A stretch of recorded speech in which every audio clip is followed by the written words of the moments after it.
Peace and blessings to the family. It is me, Coach 67 Sports TV. Shout out to the awesome and amazing LDBC, Lions Den broadcasting community. Shout out to the Louisiana All-American Sports Network.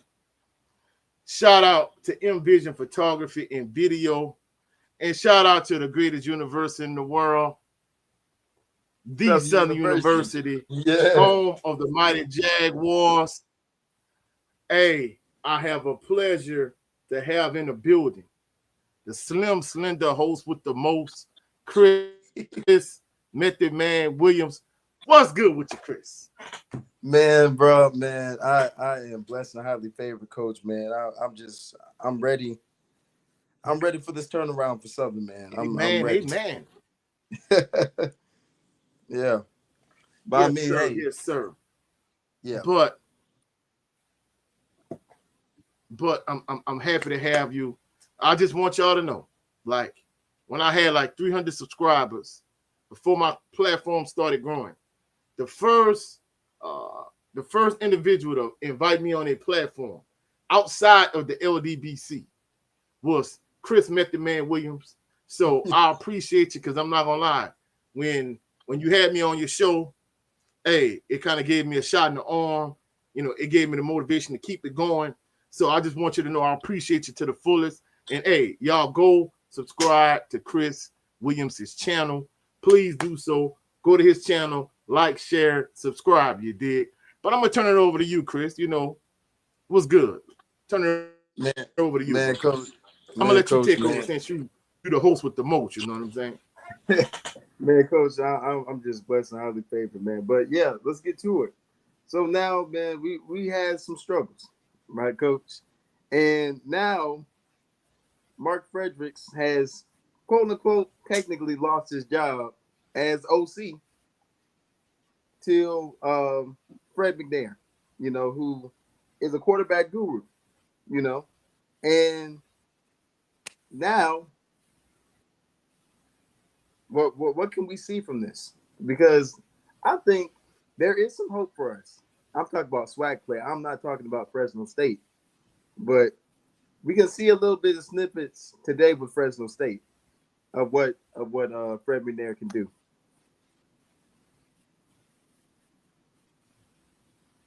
Yeah, in my personal opinion, I think, first of all, it is long overdue to make Coach Fred McNair the co-offensive coordinator.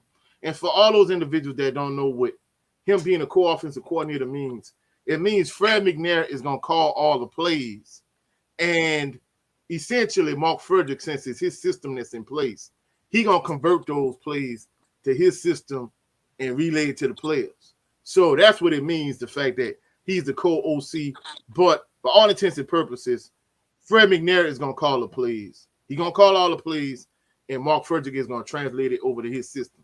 So that's what it's going to be. Now, I'm not going to lie. I'm a person that believes in the power of positivity. So, I believe in being honest. But even with that being said, when it comes to my fan base and my subscribers, they know I'm going to be honest and I'm going to keep it real. And truthfully speaking, Mark Frederick left a lot to be desired as an offensive coordinator. I've been saying this going back to last year. And truthfully speaking, it was time for a change. And honestly, I think the issue is even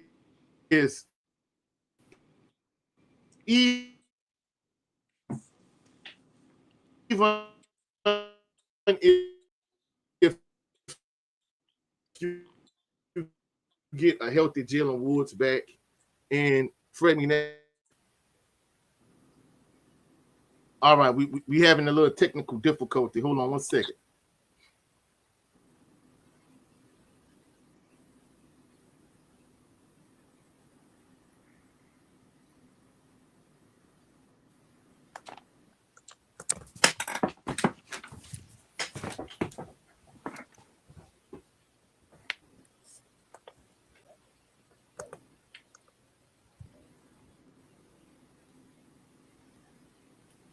You hear what Can you hear me now, bro? I can hear Can you. you I hear can me hear now, you bro? loud and clear, Coach. Loud and clear. Loud and clear, man. Yeah, all right, all right. I switched devices. So Okay.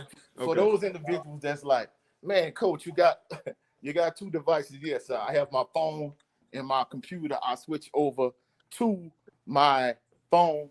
But back to what I was saying, uh, basically, I think the issue is now that you have Fred McNair is your co-OC. The issue is the fact that even with him as the OC and with a healthy Jalen Woods, it still doesn't address all the holes you have on your roster from the Mm-hmm. standpoint of, your defensive line. Uh, really, outside of Kelby Givens, there are instances where it looks like you have Kelby Givens and two substitute defensive linemen. I'm Yep. just being honest. In addition to that, you got a lot of preseason. You got a couple preseason off sweat, defensive players with Horatio Johnson and Herman Briscoe Mm-hmm. III. I'm Mm-hmm. not gonna lie, even with Elijah West and Trillin James, like your secondary leaves a lot to be desired at times. So you have the issues with your defense. Offensively, I'm not gonna lie, until you get a healthy Jalen Woods, basically, I'm gonna just be honest with you. Uh, Cameron McCoy, he's a lot like Bashawn McCray. He's just a Yep. glorified running back playing quarterback. Yep. That is extremely problematic for your offense. And not only that, but you turning the ball over a lot. You have a lot of penalties. In terms of special teams, you have not had an elite level punt and kick returner No. since Willie Quinn. So, you got a freshman kicker in Nathan Zimmer. Kenny Lee Pham has left a lot to be desired at times. So Southern has a lot of issues in all three phases of the game. And getting a healthy Jalen Woods and Fred McNair is your offensive coordinator, I think it could tremendously help your offense. However, it does not address all the issues you have in all three phases of the game. And that's the big issue. Oh yeah, yeah, it does, Coach. Because I remember like just looking at special teams. Fam made a punt. It was only like 28 yards. Yeah. So just a lot of things that are yet to be desired, like you said. And it's kind of like with Cam McCoy, you have to really think about this. Okay, Cam, you think about speed. You got to think about uh, like some slants or like just fast things or like just uh maybe one deep throw, but you got to make some hitches or something that's that's for his game, like the option, like what Army or Navy does. Like you got to really play with his strengths, and a lot of his weaknesses are taking care of the ball. He had what, like two fumbles last game. Yep. And he was like sacked two times, a couple Threw an times. So interception in the end yeah, zone. yeah. So it's kind of like you got to really think about. Southern needs to think about right now. How do we want to turn the season around? Not just with Fred McNair, but also what change do we want out of this? What can we do after this season that we can fix during the offseason? We need a quarterback. Is Jalen Woods going to be healthy? Right? Is he going to even stay at Southern? That's the thing. So it's so many things that are yet to be desired that we don't know how the season's going to be. We don't. I'm just hoping and praying that that Fred McNair can win us the last 6 games. We can end up going to the SWAC championship because of the turnaround. But what Well, I'm seeing, yeah, well, I think the issue with that is, well, first of all, in terms of, you bring up an excellent point from the perspective of, Cameron McCoy, like if Jalen Woods is not healthy yet, because you bring up an interesting point, like 2 of the last 3 games he played and he got a concussion. yep, So can he stay healthy? Is he injury prone? That's one question we have to honestly has to be addressed. It has to be addressed. In addition to that, in terms of Cameron McCoy, you're right. In terms of him as a quarterback, they have to utilize his strengths. I'm not gonna lie. Last week he did a good job throwing a swing pass out the backfield to Mike Franklin and to Trey Holly. He threw a speed out, I think, to Cam Jefferson, and he threw a good crossing route to Darren Morris. Mhm. So you're right. I think the biggest issue you have with him as a passer, first of all, he's extremely inconsistent as a passer. And Yes. in addition to that, he has no real intermediate game. All of his good Mm-mm. throws are either short throws or deep throws. So that's one area to feel that Jalen Woods is basically able to run circles around him in terms of like the intermediate passing game. That's kind of where he thrives. So at the end of the day, he leaves a lot to be desired as a passer. But if I was Fred McNair, what I would do is, first of all, I'm not gonna lie, I'm not gonna really implement a game plan that I'm really gonna try to implement against Fresno Jackson State. State. No, Yeah. Fresno State, Jackson State are like two different game plans. So Okay. nothing I'm gonna do against Jackson State, I'm gonna show tonight against Fresno State. Mm-mm. I'm really, truthfully speaking, I'm really trying to hide everything I'm doing against Jackson State, and I'm gonna come up with a completely different game plan. One. Second of all, I'm not gonna lie. You right, he turned the ball over twice with last week in terms of, running his own read option. And realistically, in the last couple games, Southern fumbled the ball 4 times. Yeah. They're not good enough offense, nor a good enough team to put the ball on the ground and turn the ball over. I mean, just think about it. Last week, Cameron McCoy had 3 turnovers. He threw a interception. He threw a touchdown. I'm sorry. He threw an interception into the end zone. Yep. So he threw an interception into the end zone. In addition to that, he had two bad exchanges in terms of the handoff, running inside zone, read option, zone read, and they Mm-hmm. fumbled the ball twice. So to address that, what I would do is, unless we passing the ball, I'm going under center with him. You right, I would run not much, but I would run a little option with him in terms of the passing game. I would do what he did well last week in terms of, the crossing route to Darren Morris, the speed out to Cam Jefferson, the swing pass to Trey Holly and Mike Franklin out the backfield. In addition to that, I would move the pocket a little bit in terms of running some sprint passes, some rollouts, Uh-huh. some flood passes, things of that nature. In addition to that, I would try to incorporate a screen game in terms of trying to get Trey Holly some screens out the backfield, maybe running some bubble screen, tunnel screens to maybe Darren Morris, Cam Jefferson. That way, you kind of get it. But more than anything, in terms of the passing game, I'm not gonna lie, I would lean heavily on the running game, like try to run the ball maybe about 90% of the time. But when he does pass the ball, he has to be effective. And you got to get him some good, easy passes to get him confidence going early. And that's another issue too. Like Dupree Fuller and Jermaine Minor, like they dropping passes, and that's the They thing are. about it. Like he he doesn't complete a high percentage of his passes to begin with. But some of the passes that he is completing, like the wide receivers are dropping the passes. So at the end of the day, like everything needs to come together in terms of, first of all, you need to clearly establish your identity from the perspective of we are a running team. We're going to run the ball like 90, 85% of the time, whatever percentage. We trying to line up. We trying to punch you in the mouth. We trying Mm-hmm. to play physical, smash mouth football. And we trying to go on long drives the way North Carolina Central did against us. We trying to do that because we trying to protect our defense, especially our defensive line, because we know they're like a pop tart. They're soft in the middle. So we trying to protect the defense for one. And not only that, but we establishing our identity in terms of the running game. When we do pass the ball, either we gonna move the pocket for him, or we gonna throw, like I said, crossing routes, speed outs, slants, swing passes out the backfield, try to get some screens to the wide receivers and to the running backs.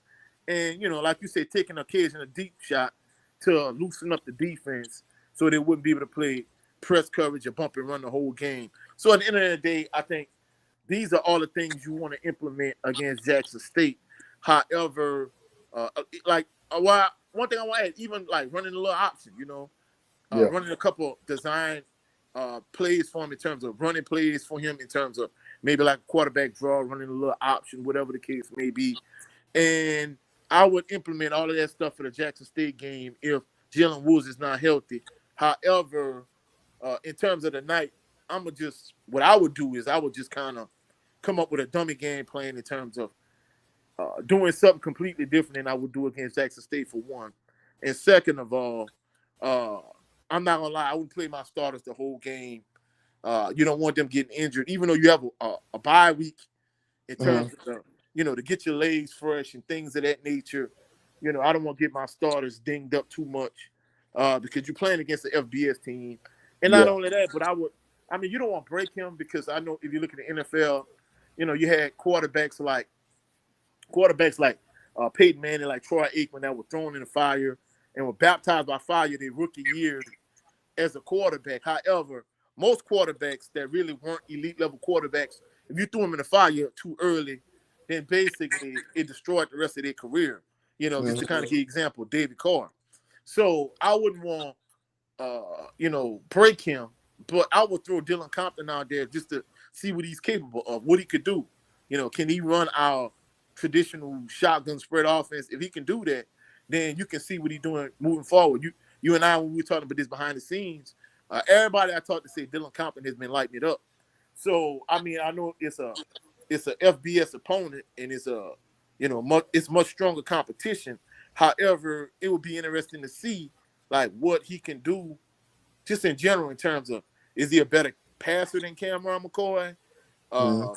Uh, things of that nature. So at the end of the day, I'm not even gonna lie. I think uh, Coach Fred McNair is the offensive coordinator, and Coach Terrence Graves just is the head coach. This season is salvageable. I think you can kind of turn things around, but you kind of have to start. Really, you have to stop the bleeding right now in terms of uh, everything that ails Southern. It needs to be addressed. You cannot let Jackson State come to A.W. Mumford Stadium, Pete Richardson Field for the Boombox Classic and make an example out of Southern. I'm not gonna lie, I'm gonna be honest with you. I know Fred McNair has been elevated to your offensive coordinator, but depending on how Southern looks, he could be elevated to the interim head coach if Coach McNair.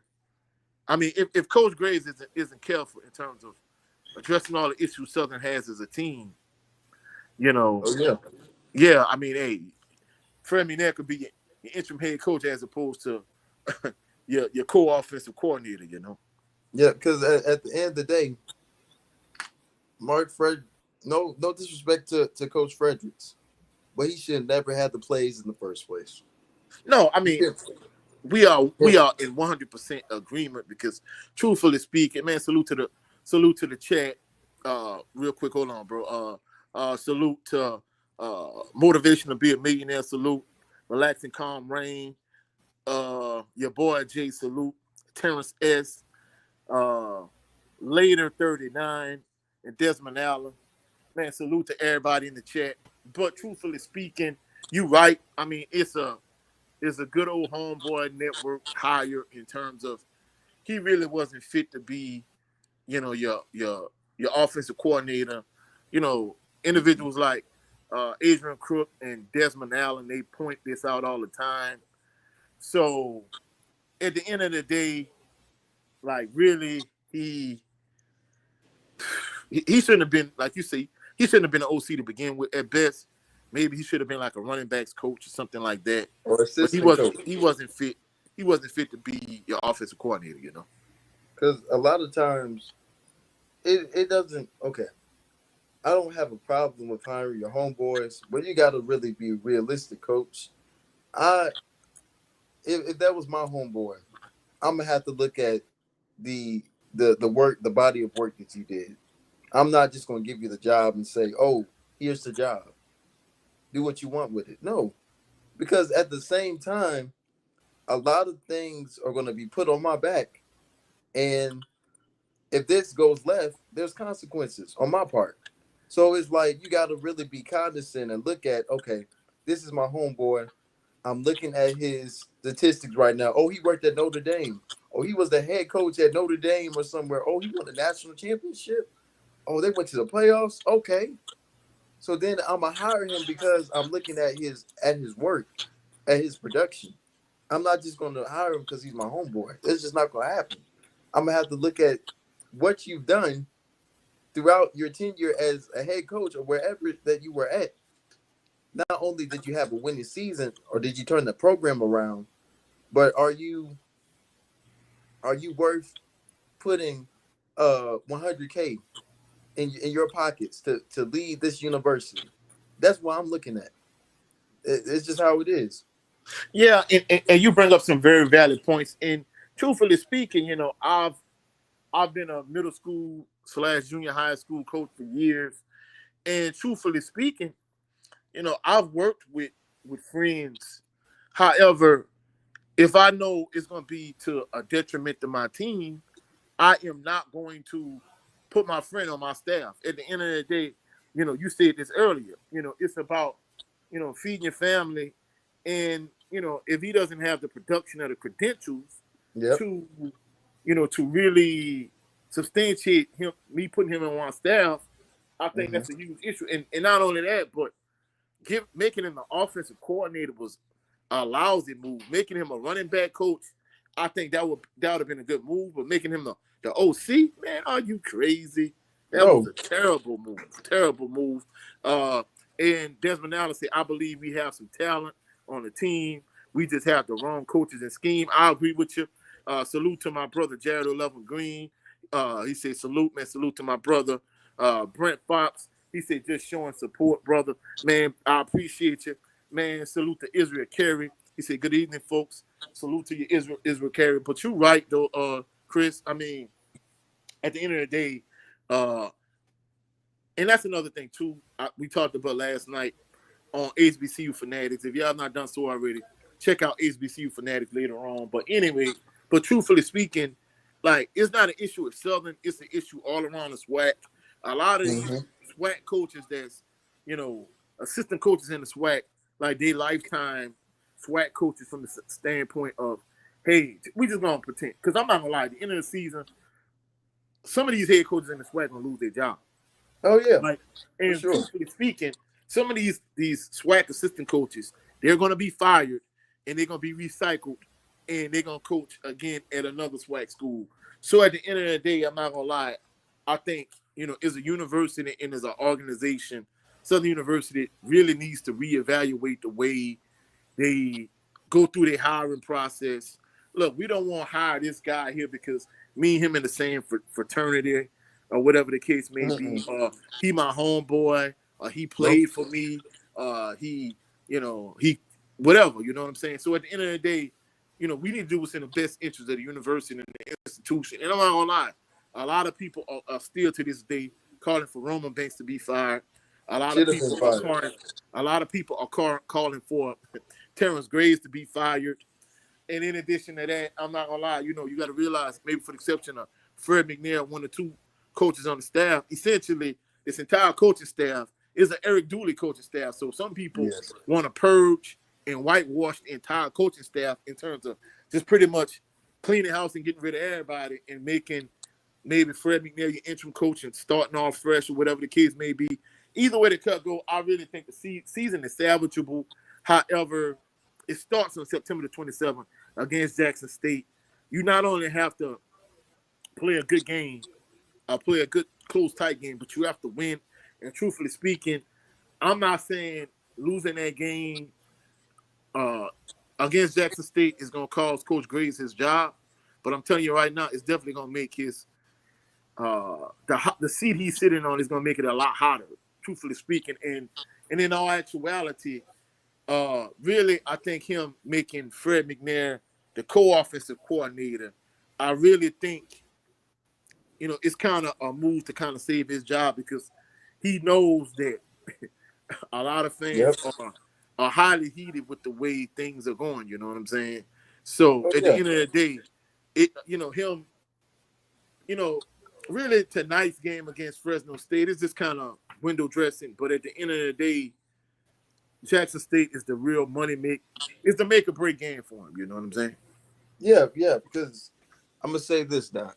With Southern, they need to think about this, right? The administration, first of all, the administration needs to stop being stubborn, right? If you need a, we go back to Coach Odoms, right?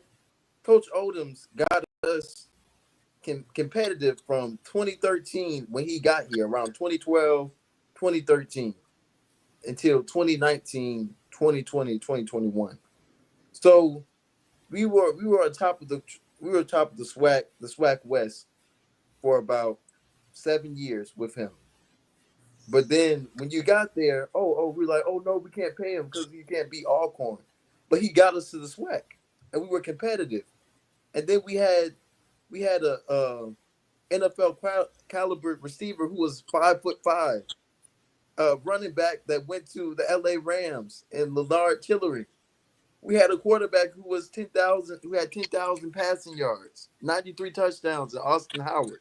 So it's like when you stop being stubborn and stop thinking about yourselves and start thinking about, okay, the university and athletics and football, if you see something that football is struggling and you still making money off of just putting in coaches and recycling them, you have to, if I was an AD, I'm cleaning house. I am cleaning house because it doesn't make any sense to have the previous coaches squad from 2 years ago still on there. It doesn't make any sense to me. That's Yeah, not, yeah. Yeah, and you bring up some extremely interesting point. I didn't mean to cut you off. Oh no, you good, coach. You good. But I'm not gonna lie. You know, you definitely was cooking with Crisco. And the thing when it comes to Dawson Odoms, first of all, they hired Stump Mitchell, and I'm not gonna lie. Even though he played in the NFL and he was a NFL running backs coach and an NFL assistant coach, he was a trash, terrible head coach. No question about it.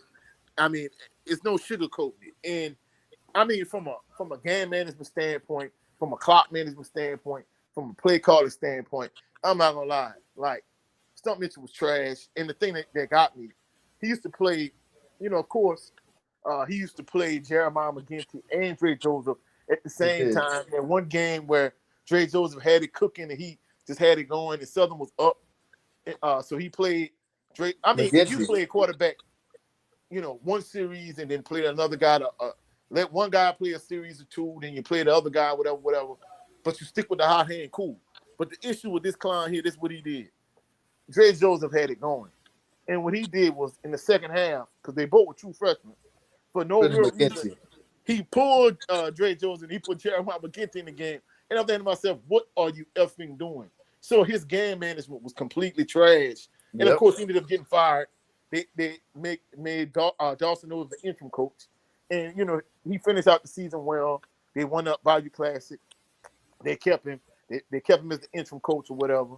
And he ended up doing good. And the thing about it is some people don't realize, like, Southern was having, APR issues at the time in terms of, from an academic standpoint. A lot of those guys that had a lot of success in terms of Willie Quinn and Leonard Tillery and Dre Joseph and some of those guys were walk-ons, you know what I'm saying? So he had a competitive program. Of course, the issue with Jaguar Nation, I'm not gonna lie, they don't like coming in second to nobody in the SWAC. The issue was he could not beat Fred McNair at Alcorn State when he was at Alcorn State.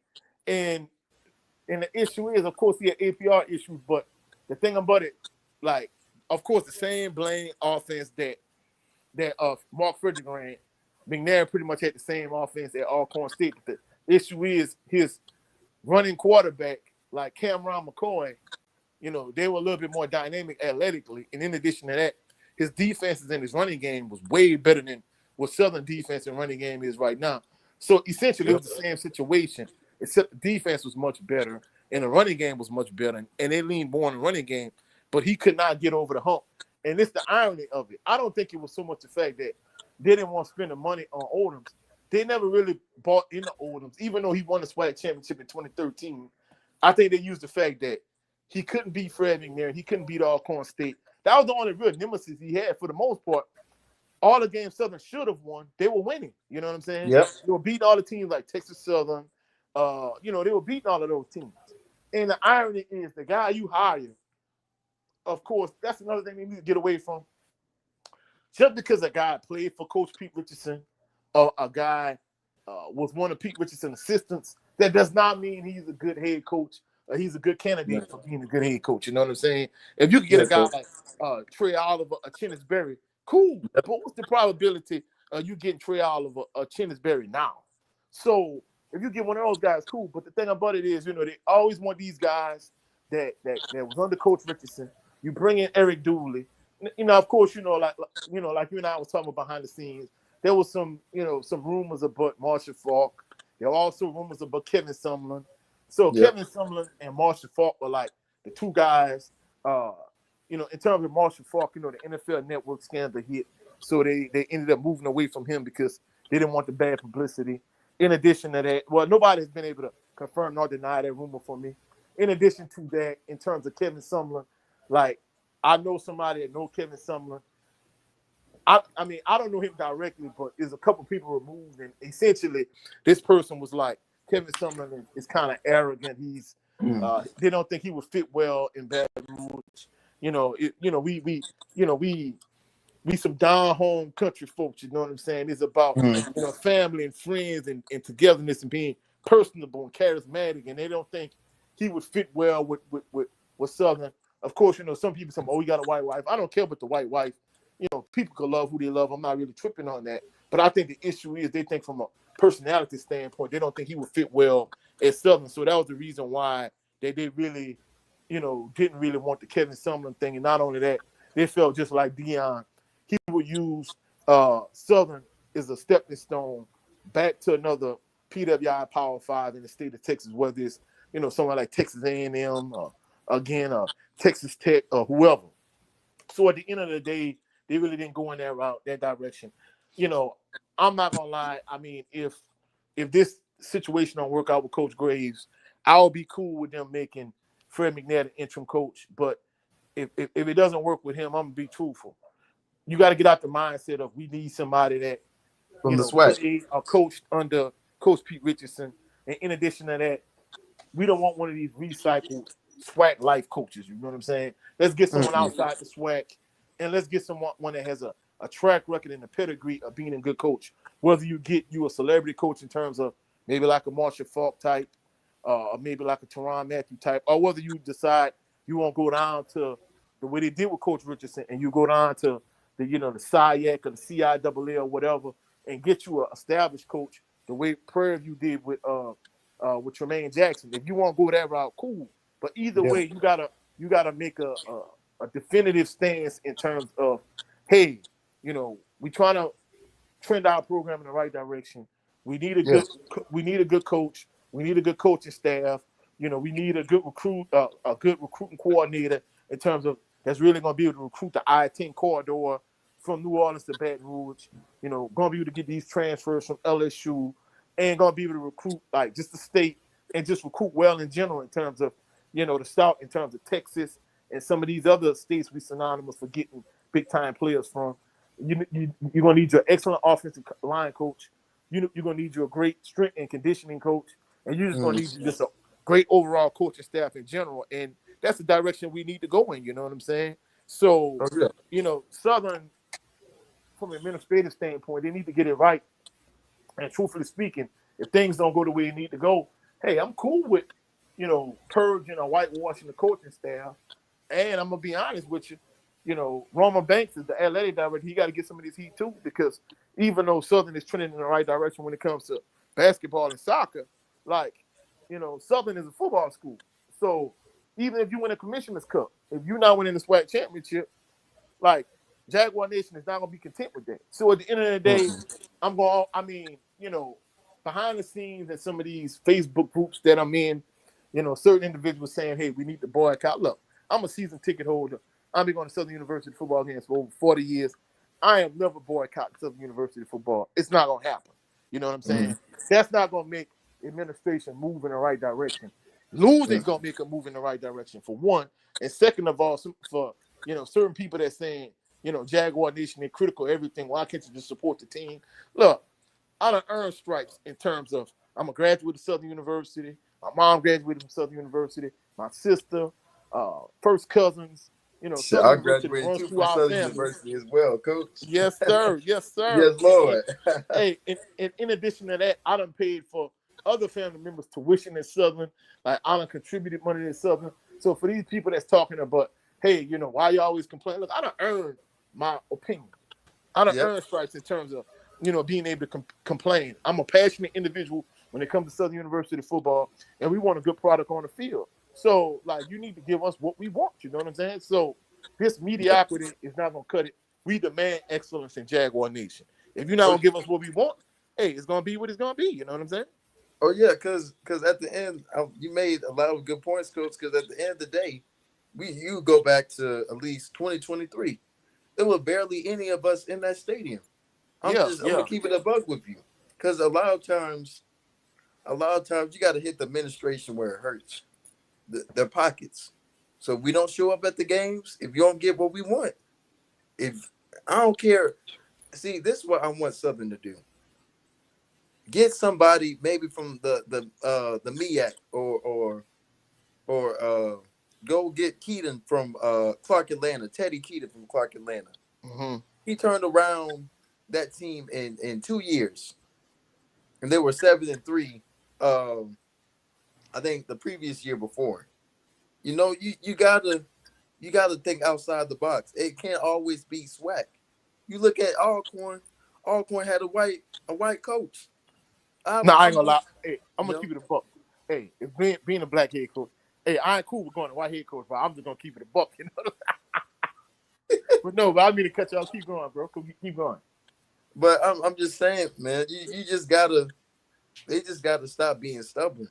Like me and you are both graduates from Southern. Like you live more life than me, Coach. I'm only 23, but I've been around Southern University my whole life and going to football games, and I've seen the product. I've seen Austin Howard throw for 300 yards, 4 touchdowns. Willie Quinn, having 100 yards per game. Like I've seen that. I've seen when the product was good. But then once I got older, once I got into high school, the product started getting bad. Yeah, big facts. And it's kind of like you got to have some sense of accountability, because a lot of times when you even as AD with Roman Bates, you got to have some accountability. The field looks great, sir, but at the same time, you look at the coaches. This is on you. You chose this. You hired them. We didn't. The fan base didn't choose them. Yeah. But yet, if you keep making, I don't know, let's say $1 million or something, I don't know what his bank account is, and you okay with this product, shame on you. We will not show up to the games. Until this product can change. Yeah. Of course, like I said, I'm a season ticket holder, so I don't care if I gotta leave early. I'm going. Yeah. But just to kind of throw to the chat for a minute, we got a lot of comments. Later 39 said yes, they both need to go in terms of Graves and Banks. Later 39 said September 27th is Judgment Day. It definitely is. He said definitely should cost him his job if he loses to Jackson State. Your boy Jay said Graves loses to Jackson State. He's done. Big facts. Desmond Allen said whenever Southern have success in football, its head coaches outside of the SWAC, Bryce Taylor, Ace Mumford, Pete Richardson, and Dawson Odom. That's a very interesting point, Desmond Allen. Later 39 said we couldn't beat FAMU A&M also. That's another excellent point. Desmond Allen said Odoms was 1-1 versus FAMU. Later 39 said I will forgive Stump Mitchell for losing that Jackson State football camp in 2019. Yeah. Later 39 said 2010. Your boy Jay said Southern last 3 coaches have been SWAC coaches, and none of it has worked. That's an excellent point that we point out. You know what I'm saying? Later 39 said I will never forgive Stump Mitchell for losing that 2010 game at Jackson State. Yeah, I'm not gonna lie. His game management, his clock management, all of that was trash. Terrible. Yeah. Desmond Allen said, "Yep." Later 39, they were in the wrong defense. Yeah, I mean that man. I ain't gonna lie. He just threw that game away. Later 39 said we lost 3 SWAC football championships to Alcorn. Yep. Your boy Jay said Odoms had us very consistent. McNair just had mind control over him. I don't think it was mind control. People don't realize. Mind control. That's crazy. Even at that, no. I kid you not.